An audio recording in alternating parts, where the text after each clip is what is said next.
એક ભાઈ ત્યાં તો 12 મહેમાન આવેલા, એમાં સાંજે વાળું કરવા બેઠા.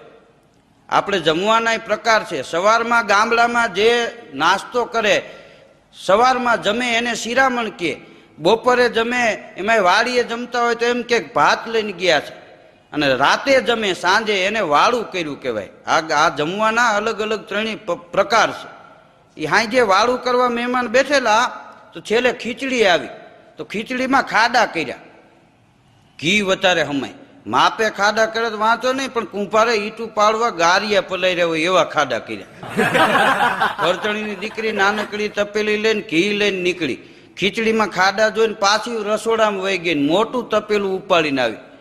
તો મહેમાન અંદરો અંદર વાતો કરવા માંડ્યા કે આમ જો આનું નામ સંસ્કાર કહેવાય, દીકરી કેટલી સંસ્કારી છે. એને ખબર પડી ગઈ કે આટલું ઘી પૂરું નહીં થાય, એટલે મોટું તપેલું લઈને આવી. પણ ખાડા ભર્યા ત્યારે ખબર પડી કઢી ના ભર્યા.